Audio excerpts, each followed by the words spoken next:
কিনারা আমরা চালাইতে পারতো না। চাইলে ফরমায় रंगे जब तक दम दम करेंगे यूसुफ औलिया, ये जिक्र प्यारों का कभी मिटा नहीं जाएगा।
মানুষের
রাজি আসুননি?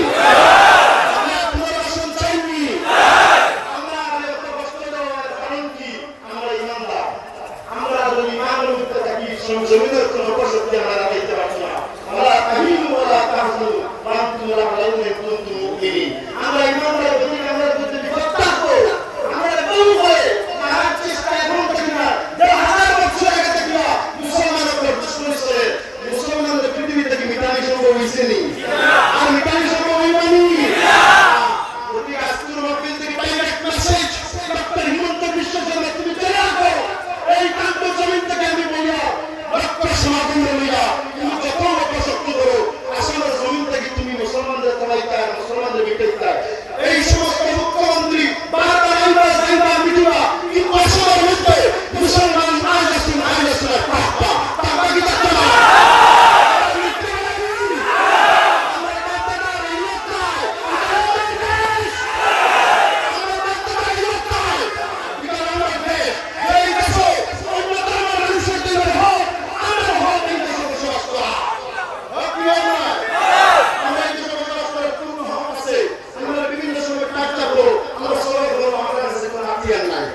আমরা সরকার মানুষ, কিন্তু জানা রাখো এটা বহুত সিয়ামা বহুত বিষয় নাম বেটিছে বহু কামের মন্ত্রী নাম বেটিছে মানুষ আগে না যায় না নাম পত্রিকা দেয় না। আগে মিডিয়া পত্রিকায় আসছিল কি ও পছন্দ করছিল এখন আসেননি। মমতা বেশি দিন ঠিক না, মমতা ব্যবহার করিও না। একদিন তুমি মিটি যাইবা, তোমার নাম জমিন থেকে মিটি যাইব। বাবা খান করে কইও না, পুরো সিয়ামা করে কইরা পুরো প্রধানমন্ত্রী করে বাবা খান বড় মানুষের মহব্বত করো, মানুষের তোমার একদিন মহব্বত করবা। জমি ছাড়িয়ে বেনিফিট তোমার নাম জমিনের মধ্যে রইব। যাই হোক, আপনারা কষ্ট করছেন, আপনারা বহু কষ্ট করেছেন। আমরা জানি একটু দিলাম আপনাদের যে কষ্ট হয়, আমরা দুই হাত জোর ধরে আপনারা প্রার্থী আমরা আমার দৃষ্টিতে দেখা। পুলিশ প্রশাসনিক ধন্যবাদ জানাইয়া, রাজনৈতিক ব্যক্তিবর্গ উপস্থিত ধন্যবাদ জানাইয়া, মেডিকেল টিম GMRF ফাউন্ডেশন দাওয়াত ইসলামী উদ্যোগে মেডিকেল এবং পানীয় জল বিতরণ কেন্দ্রকে আমরা ধন্যবাদ জানাই। আর তো মাইক সেন্টার আপনার ফর্ম লইয়া আসছিল,